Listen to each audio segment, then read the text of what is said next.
Did you know that when you're on the road with limited data or Wi-Fi, you can still listen to the X-Zone Radio Show with Rob McConnell, The Science of Magic with Gwilda Wiyaka, X-1, Dimension X, Space Patrol, and every minute of the X-Zone broadcast network by calling 213-401-0080, courtesy of Audio Now.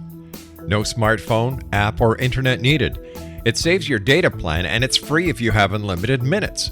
Call 213-401-0080 to listen on any phone, anytime, anywhere. Remember 213-401-0080 for the best of the paranormal, parapsychology, and sci-fi radio programming anywhere, 24/7, 365.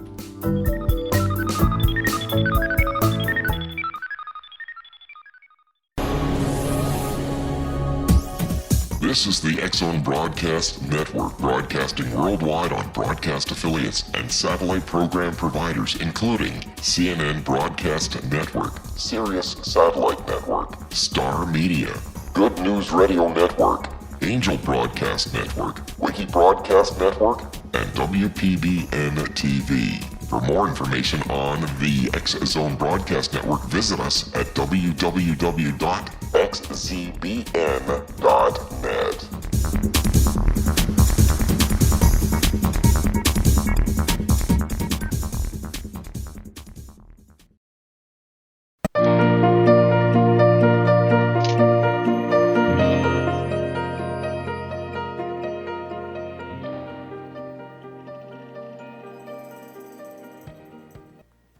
Welcome back to the Ask Dr. Gibbs show at xzoneradio.net. This show explores in depth and breadth issues which are attracting a great deal of attention, largely because they present huge problems which seem to suffer from not having easy answers. Obviously, we live in a world that is highly stressful. Just pick up any local newspaper and note the problems that are legion. Among some of these overwhelming issues are an epidemic of heroin that seems to be out of control, police and citizens in near-pitch battles with outbreaks of violence, people in general stressed out, often feeling overwhelmed with feelings of anxiety, fear, depression, stress, and frustration, not knowing exactly how to deal with it. Often feeling overwhelmed by these and other issues, there's an increasing interest in people seeking out therapy. My program addresses all of these issues and invites your questions about any and all. For example, imagine considering yourself needing or wanting or exploring the possibility of going into treatment. Before I went into treatment, I had numerous questions about the undertaking. For example, how do I know I need it? What is treatment? I knew that there were a bunch of different schools. Actually, there are 355 of them. So how do you know which one's best for you? How do you know what treatment is? It obviously has to do with making significant change, but how does change come about?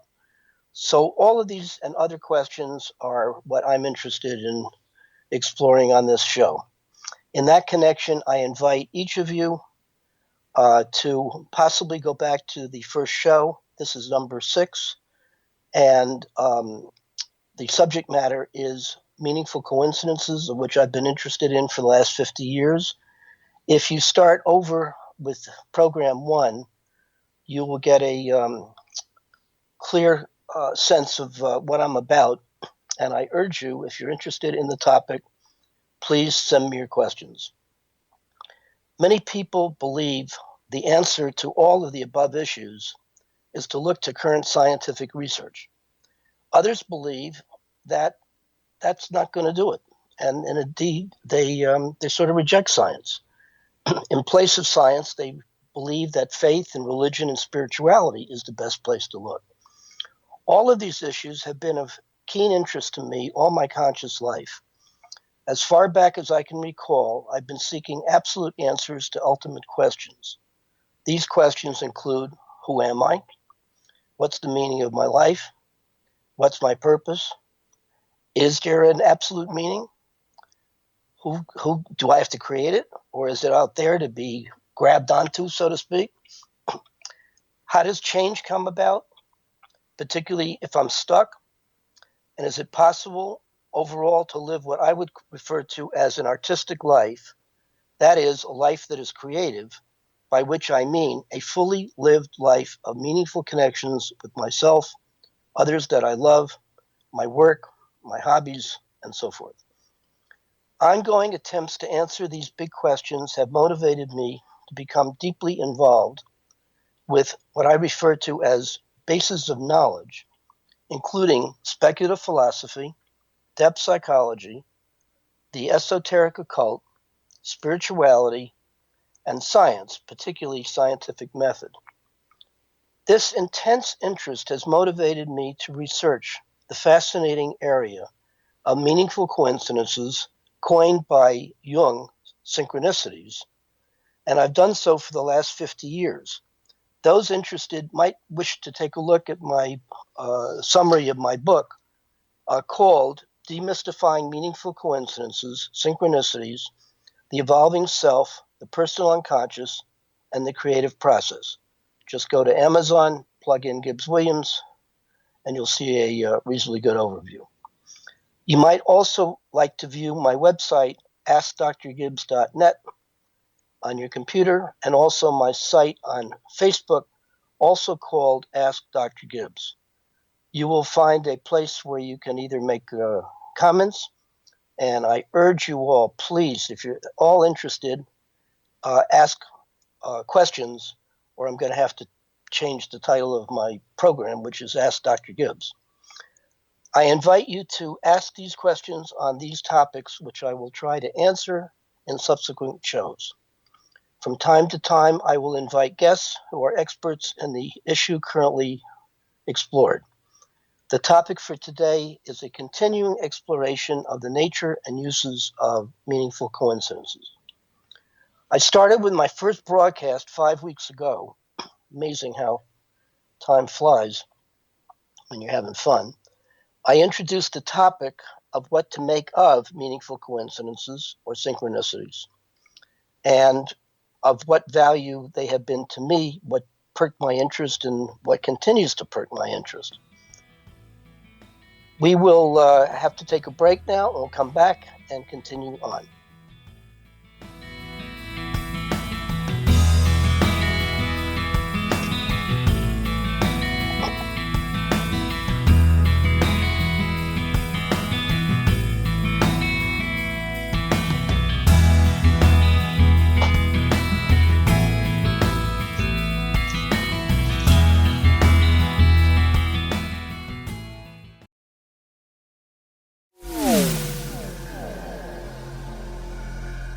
This is Kevin Randall.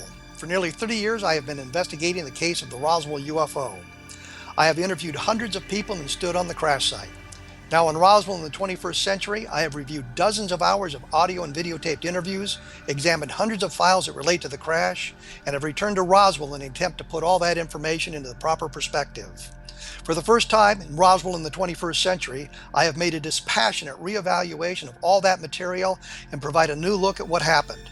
This is a book that clears away all the clutter that has hidden the truth for so long, strips away the various lies that surround the case, exposes the Air Force attempts at cover-up, and found a core of solid information that tells us all where the case stands today.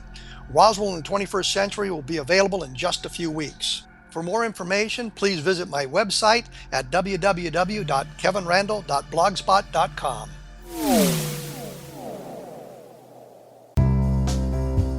Gibbs A. Williams, Ph.D., is a practicing psychoanalyst, supervisor, researcher, and author in New York City. Much of his life has been dedicated to understanding nature and the uses of meaningful coincidences or synchronicities. His radical and original non-Jungian, non-mystical, non-magical theory of synchronicities illuminates much of the fog surrounding this challenging and perplexing topic. His ideas and manners are fresh, presented in a style that is both entertaining and highly informative. He is also an expert on crisis intervention, specially focused on violence reduction for the police and citizens, mastering anxiety, frustration, and stress without the use of medication, and effectively preventing and treating heroin addiction. Dr. Williams can be contacted at his email address at gwwilliamsny11@aol.com or visit his website at www.drgibbswilliams.com.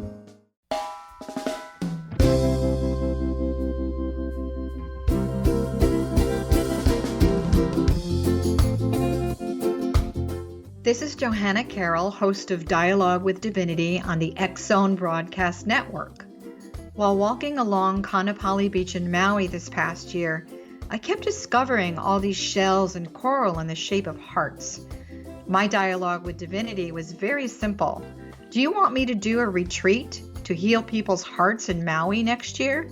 And of course, the answer was yes. As a master spiritual teacher, I am offering you a neat retreat called Rise, May 8th through the 12th, 2017, and the chance of a lifetime to rest at a 5-star resort for 5 days and experience a spiritual renewal of your heart and soul. Kaanapali is one of the top 5 beaches in the world. This stunning resort has undergone a $40 million renovation. I walked the entire property, checked out the room choices on your behalf, and I must say it is stunning. Our conference room faces the ocean with sliding glass doors. Maui is known as Mother Maui because it is a soft, gentle, healing energy. In the embrace of Mother Maui, you will feel yourself rising from the limitations of an ordinary life to an extraordinary journey of peace, bliss, and harmony. A greater sense of clarity. Our Rise retreat ignites renewal in the sacred elements of air, water, earth, fire, and wind. There's plenty of free time to enjoy all that Maui has to offer. A small deposit is required now to reserve your space, as this retreat, it will sell out. For more details, please go to johannacarroll.com and register today. Aloha, and I'll see you in mystical Maui.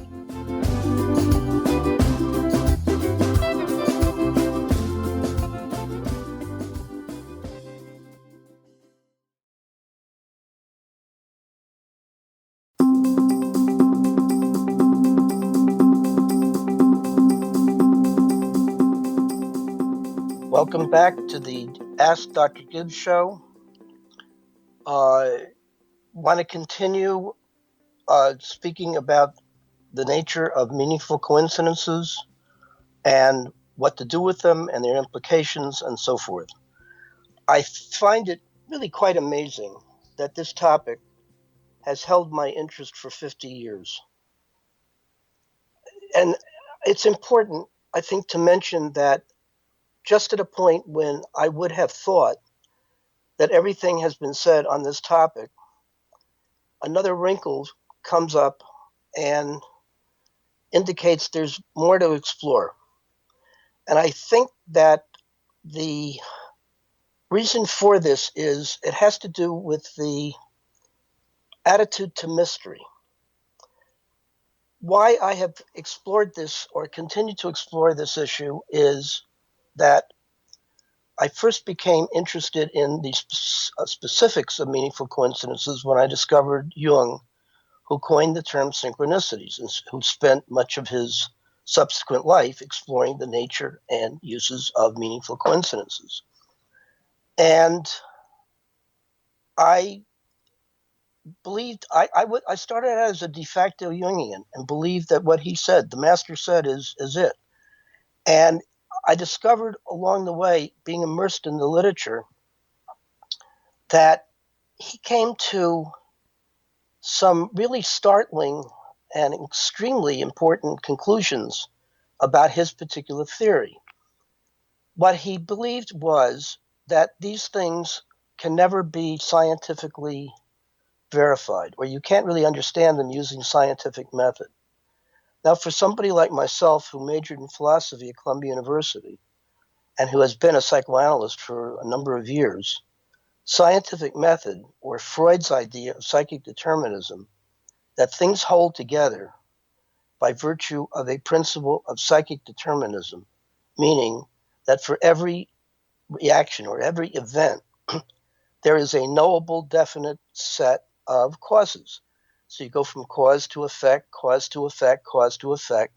And when you have enough of the understanding of how these things chain together, you have a reasonable explanation or an objective explanation, which is what science tries to do. It tries to objectify how things get linked together, including meanings. Jung had a rather startling conclusion to his, in effect, anti-scientific attitudes.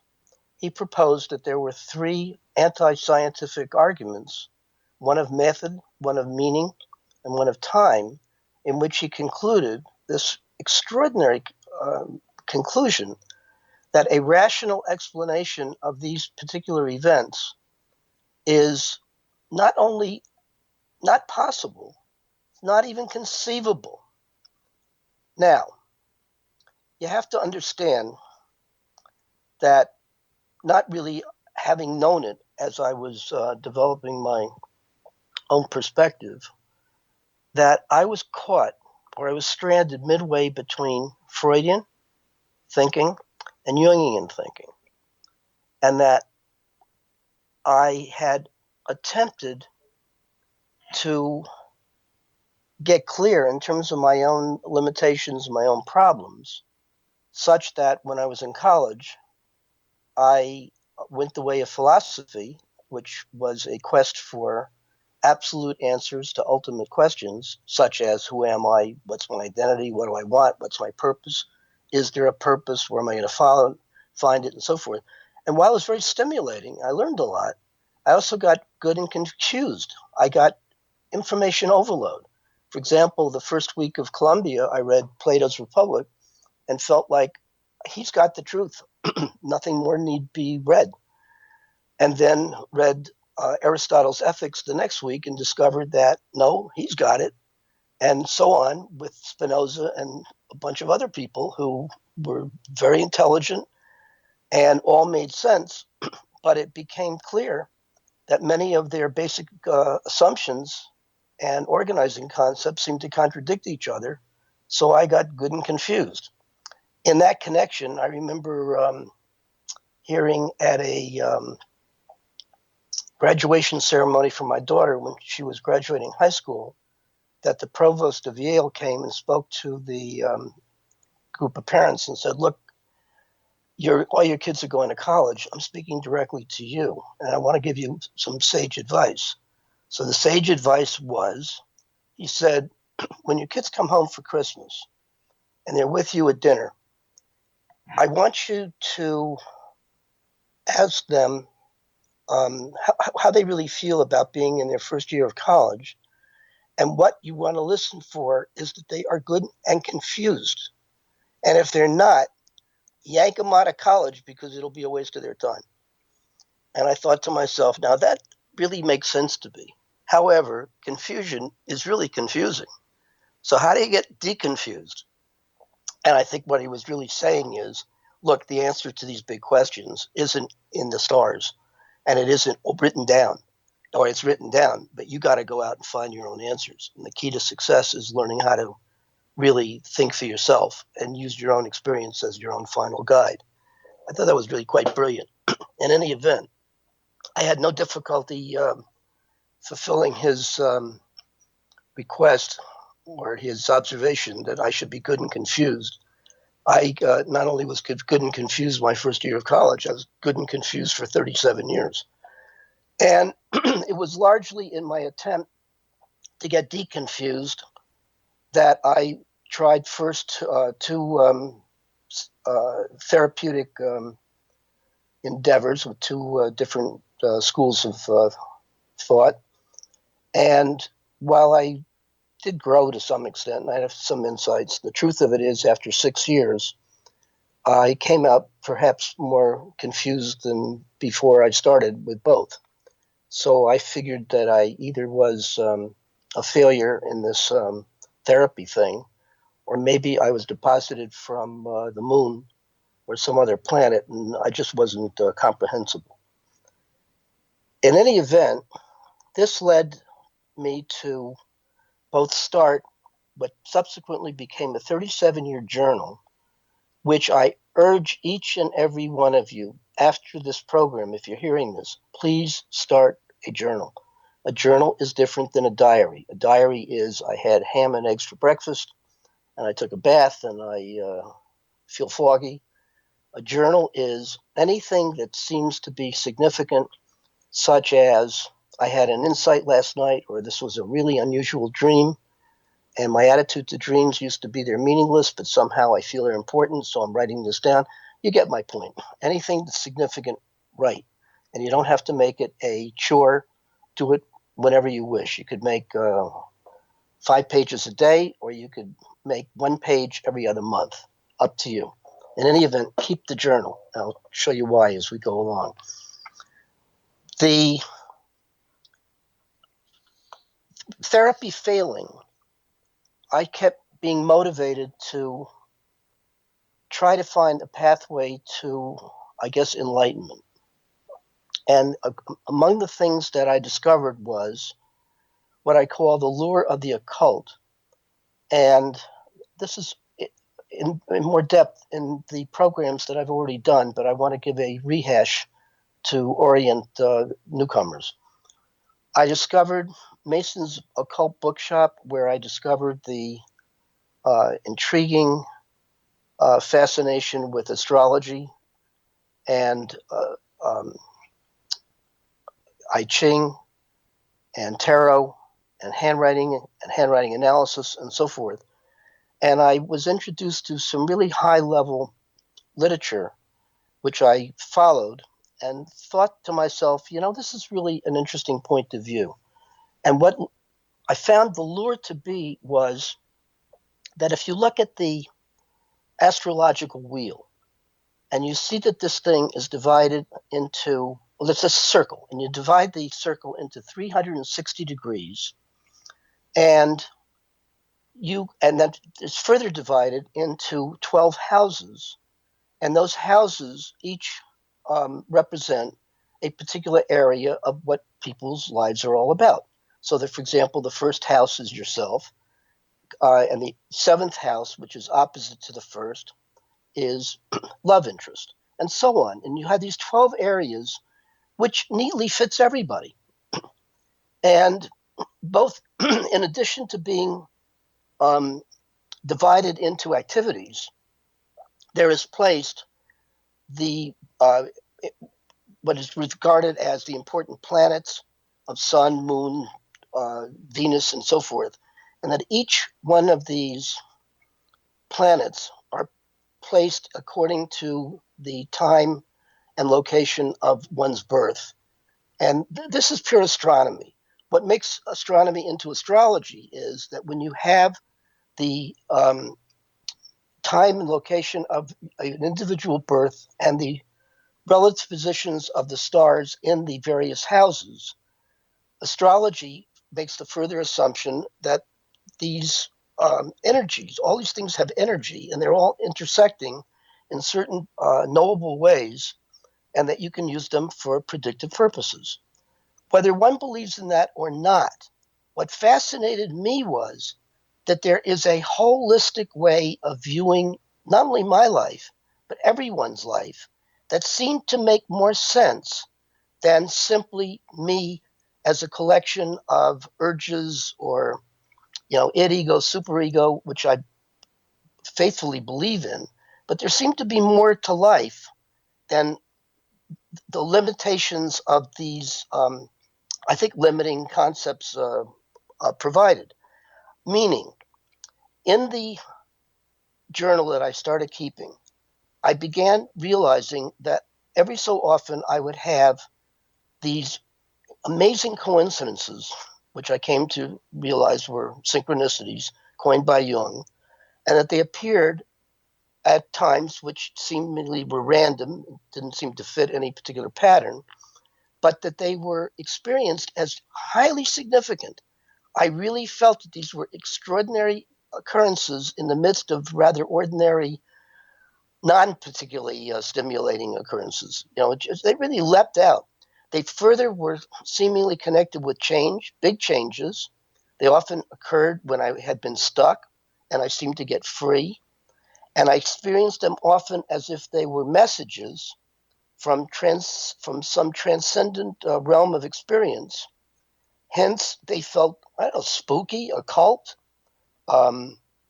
magical often, really different and unusual and quite startling.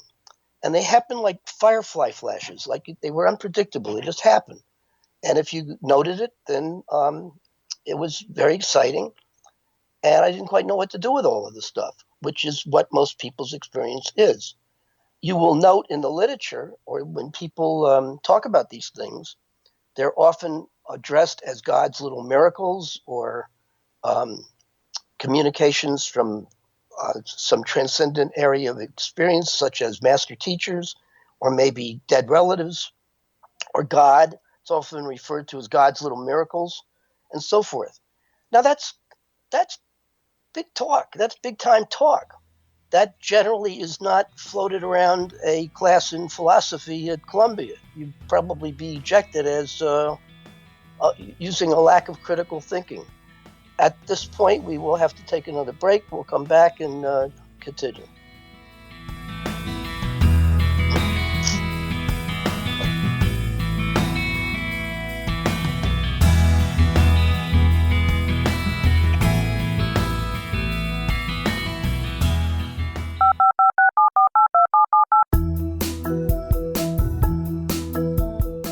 Did you know that when you're on the road with limited data or Wi-Fi, you can still listen to the X-Zone Radio Show with Rob McConnell, The Science of Magic with Gwilda Wiyaka, X-1, Dimension X, Space Patrol, and every minute of the X-Zone Broadcast Network by calling 213-401-0080, courtesy of Audio Now.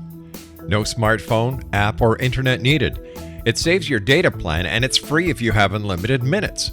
Call 213-401-0080 to listen on any phone, anytime, anywhere. Remember 213-401-0080 for the best of the paranormal, parapsychology, and sci-fi radio programming anywhere, 24/7, 365.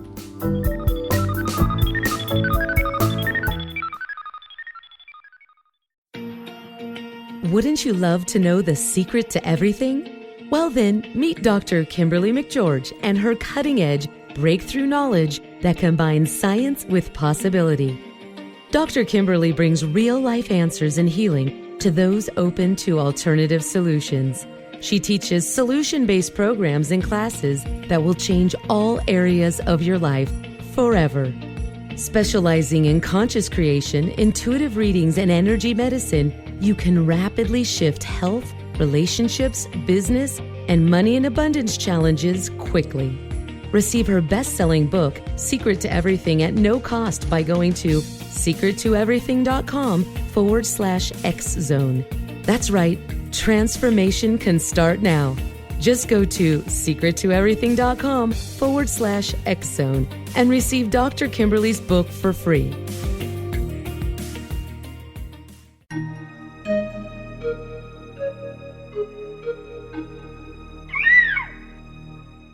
While science pursues fact, magic accesses the quantum level, bridging random facts to form truth. As long as science and magic remain separate and polarized, the truth cannot be known. I'm Gwilda Wiyaka. Join me on the Science of Magic radio program, dedicated to unification and evolution of consciousness. During each episode, I'll be speaking with experienced and respected scientists and mystics. From astrologers to astronomers, from medical doctors to shaman, the scientific method to dowsing and intuition, we'll weave together information from seemingly divergent practices to promote unity and enlightenment. Join me, Gwilda Wiyaka, and the Science of Magic right here on the Mutual Broadcast Network. For more information, visit www.thescienceofmagic.net.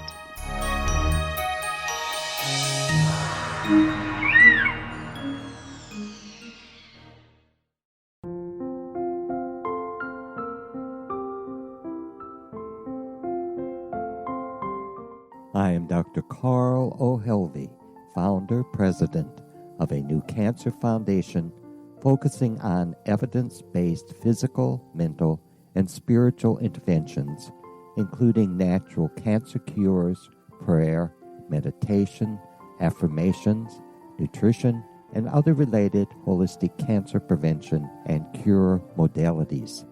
These are used in cancer education, research, and financing care. I ask for your help to continue this important work by donating at www.holisticcancerfoundation.com.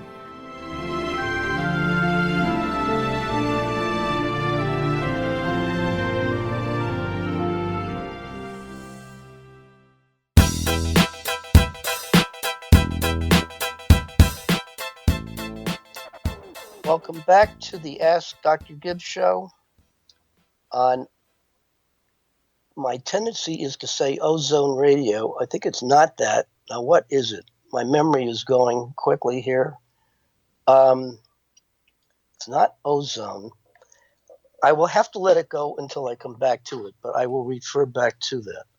X-Zone Radio. Good. My memory came back. I guess I do not have Alzheimer's yet. The lure of the occult was really very important to me from the vantage point of experiencing myself as a whole person, not just a collection of parts or not just a collection of psychological forces, which is okay, but it seemed to speak to a greater truth. And what I mean by that is that when I became increasingly aware of having these synchronicities, I also plugged in my interest in such phenomenon as serendipity, possibly karma, fate, loosely spirituality, luck, chance, destiny. All that stuff is a part of living, which really didn't seem to be particularly addressed by a rather narrow perspective of psychotherapy. Although it was an expanded way of viewing things, it didn't account for those kind of things. And when I brought them into my previous therapies, I think I was looked at as, what planet are you from? And it really wasn't picked up and addressed in any particular serious way, which goaded me because I began to realize that this stuff really is important. And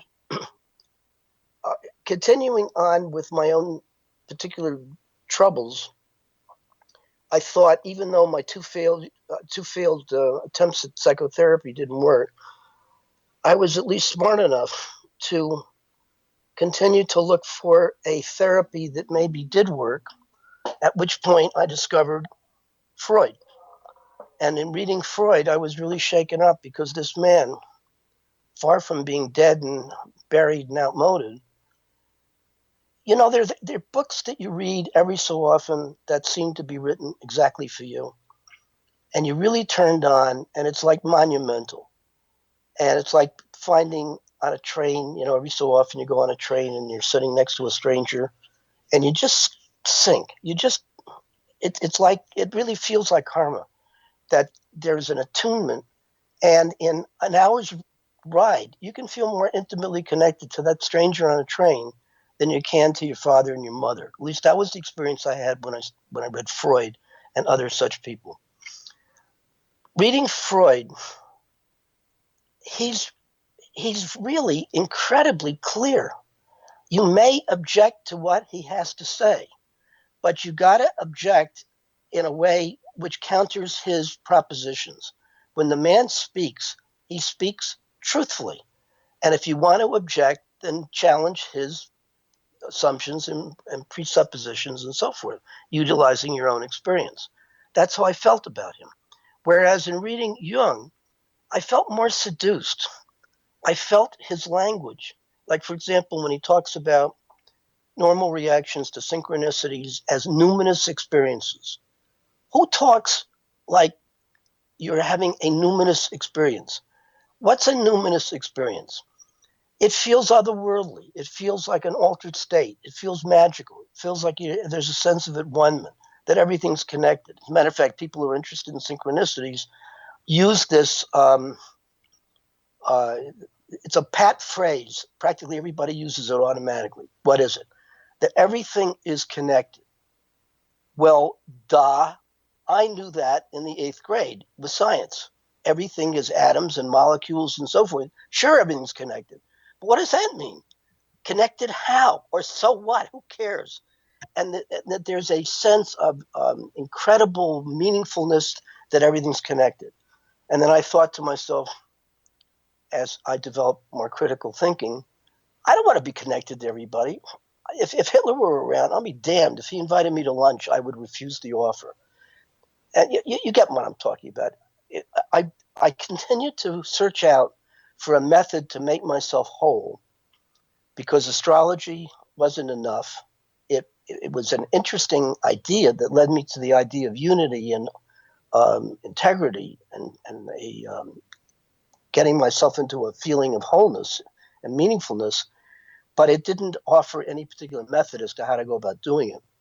And when I read Freud, I realized instantly I need to explore the possibility of getting into psychoanalysis, not really understanding what it was, just felt right. So I went to an analyst. And early on, I discovered that the way that I tended to make meaning out of the raw data of my experience was largely passively receiving information and sort of swallowing it whole through intuition and sensing and feeling, which is okay. But what I subsequently began to realize was I didn't really think critically. As I said, I sort of passively sponged everything and identified with it, and I learned a lot, and I changed, but it didn't really accrue to anything that I would call Gibbs Williams. It really didn't have any particular accrual to my own unique sense of being. As I developed critical thinking, I began to, as I said, I immersed myself into the literature. I read everything that Jung wrote, particularly on the subject of synchronicities and Jungian followers and so forth. Found it all terribly interesting. And again, once back to the language, the language was, I found really, romantic and inviting. Numinosity was a great word. His idea of the collective unconscious, the idea that there was a thing called absolute knowledge, the unus mundus, and so forth. Anybody who knows the language that he uses will appreciate the mysteriousness and the compelling romance of the language. Anyway, I found it a little bit too romantic. And I began to become, as I did my research and learned what this was and discovered his 3 anti-scientific arguments, in which he had the startling conclusion of a scientific rational explanation of synchronicities is not only impossible, it's inconceivable.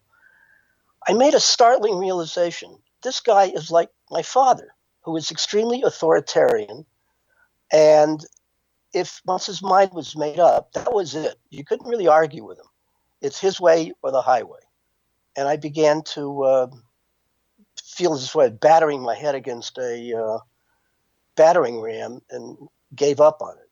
However, Jung was clearly not my father. Jung was just Jung. And I had a right to challenge him. And I guess as I plugged deeper into my own critical thinking, I began to realize that going back to those subject matters that I found always interesting, particularly depth psychology, most particularly speculative philosophy, spirituality, the esoteric occult, and science, particularly scientific method, I realized that Jung has started out his theory, as all theorists do, making certain fundamental assumptions about the nature of reality and knowledge of reality. That's philosophy. And then there's an implicit or explicit process that goes on in which you're processing the raw data of your experience, which is depth psychology. And then if you're so interested, you add in the possibility of transcendent forces, which I guess point to both the esoteric occult and aspects of spirituality. And that one way of trying to organize all this stuff or experiment and make meaning out of it is the use of scientific method, and so on. And I guess largely in revolt of Jung's categorical assertions that a rational explanation of synchronicities is virtually impossible, I began to systematically refute what he believes were irrefutable arguments. And as a result of doing that, every so often I would come up with another idea, or actually I came up with what I think is a major insight, that any theory of synchronicities always starts out with certain primary assumptions, again, about the nature of reality and how we have knowledge of reality. So that his basic theory was essentially a Platonist one, Plato, who assumes that everything's connected and that there is a connection back to a central source called the unus mundus, and that in that central source is the realm of what he refers to as absolute knowledge. Now, that's a startling observation, meaning that there is some kind of knowledge which transcends any human interpretation. It's out there, and you either make a connection with it or you don't. Further, that with respect to the idea of individual selves, from a Platonistic or a Jungian perspective, everything, yourself, your own self, starts out whole and integrated and together and infused with divine wisdom. You know it all. Presumably, when you're born, you forget it all. Not sure why that is. Sounds like God's playing some kind of odd game, but nevertheless, that when you are born, you split. And your job as an earthling is to realize that you're split and find a method of reconciling your opposites through what he would think is some kind of his own brand of psychoanalysis, plus his idea of getting in touch with what he calls your transcendent function, meaning you have to become spiritual, meaning you have to have a felt connection with this unus mundus, or this realm of seemingly absolute knowledge. And the way you know that you are connecting with absolute knowledge is, drum roll, through the experience of synchronicities. Now there's a logic to that. That makes sense. It's very romantic. It's wonderful. I think most people really feel that. This is the idea of having mystical experiences and senses of enlightenment, altered states of consciousness, and a feeling of illumination. People who have these things often feel being guided by direct information, and they're receiving it through passive intuition or channeling, and that they get off on it and they react to it. They feel in the presence of numinosity, and that they really feel that if they can interpret the message, that it will tell them exactly where to go and so on. Fine. People obviously are going to believe whatever they're going to believe, and that's one set of beliefs. However, as I began to get more and more involved with this stuff, it seemed a little, shall I call it, spiritually grandiose. And I began to think to myself, messages from some divine source. Well, where is that source? Who are the messengers? Or what is the messenger? And why am I being so honored of getting it? Why am I so special? I like to think of myself as special, but getting messages from divinity and being guided, why? And is it good guidance? And where are we going with all this stuff? In any event, when I started to pick holes, which I will have to continue to wait on, and we will come back after the next break.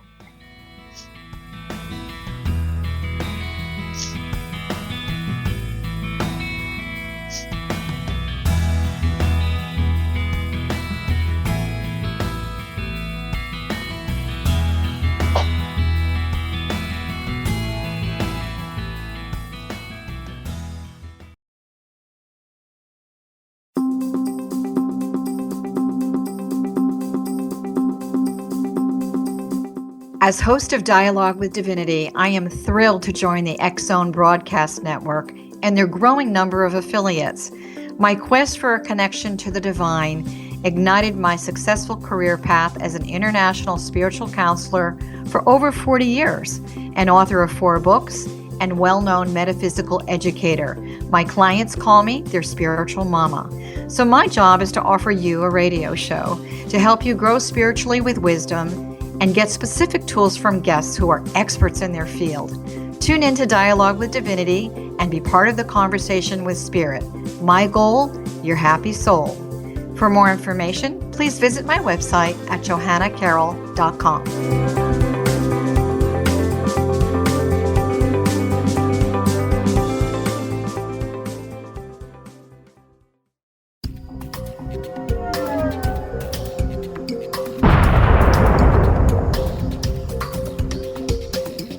Coming soon to the X-Zone Broadcast Network is A Different Perspective with me, Kevin Randle, as your host. We'll be taking a close look at what is happening in the world of UFOs today with side trips into the paranormal. Guests will range from those who are household names to those who have a different perspective on a variety of topics. No topic will be taboo, but there will be tough questions asked as we all search for the truth about UFOs, the paranormal, and those things that excite us. Sometimes we'll agree with a guest and sometimes we won't, but we'll try to keep the program topical. For those of you who would like to read, be sure to visit www.kevinrandle.blogspot.com and remember to listen to the other fine programs on the X-Zone Broadcast Network at www.xzbn.net.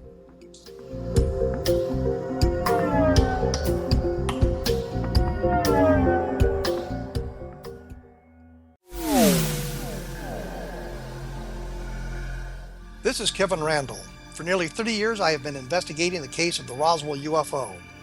I have interviewed hundreds of people and stood on the crash site. Now in Roswell in the 21st century, I have reviewed dozens of hours of audio and videotaped interviews, examined hundreds of files that relate to the crash, and have returned to Roswell in an attempt to put all that information into the proper perspective. For the first time in Roswell in the 21st century, I have made a dispassionate reevaluation of all that material and provide a new look at what happened. This is a book that clears away all the clutter that has hidden the truth for so long, strips away the various lies that surround the case, exposes the Air Force attempts at cover-up, and found a core of solid information that tells us all where the case stands today. Roswell in the 21st century will be available in just a few weeks. For more information, please visit my website at www.kevinrandle.blogspot.com.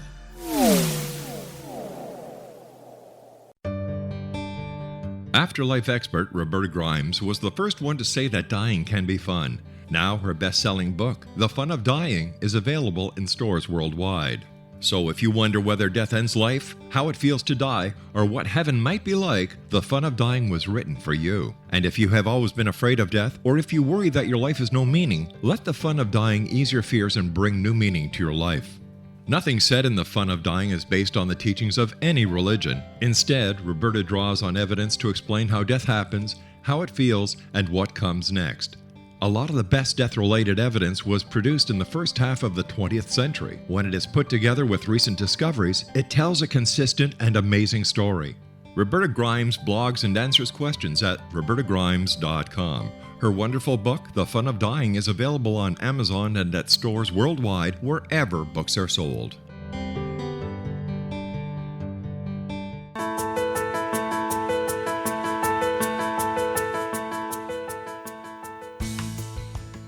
Welcome back to the Ask Dr. Gibbs show for the final segment.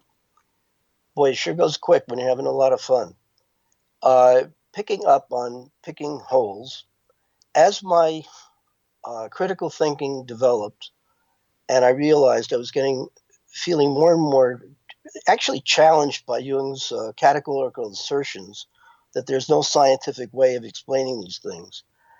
I came upon what I felt was really a major insight, which is that if every theory, not only synchronicity theories, every theory, begins with an implicit or explicit primary assumption about the nature of reality and knowledge of reality and what that knowledge is, then I thought, well, what if I turn Jung's primary assumptions on their head? So that instead of going along with the idea that there's a fundamental unity to everything and that everything is connected, which of course it is in some degree, but it isn't necessarily filled with absolute knowledge, there are obviously atoms and molecules of which everything's connected, but that's not the point. The point about everything connected has an assumption that it's connected with a kind of spirituality and a certain collective unconscious or collective consciousness or whatever. If you make a primary assumption that the key to understanding the nature of reality is not necessarily assuming that everything's connected, but that you do the connecting, then you move from a Platonic position of everything's unified, and what you have to do is make a reconnection with that basic absolute knowledge. Then instead of that, what if you take the idea that as a baby, you would probably, if asked the nature of reality, if you could talk and were sensible, you would probably answer something like what William James says, is that the nature of reality is like a booming, buzzing, confusion. But how does he say it? A buzzing, a booming, buzzing, booming, buzzing, something of confusion in which each person's job is to organize the raw data of their experience. In effect, you have to learn as an individual how to make meaning out of the raw data of your experience. Now, that's a different point of view. That's entirely different. So that, for example, instead of the self being viewed as already whole, it's obviously split, but that there is an implied wholeness if you can remember it and get back to it.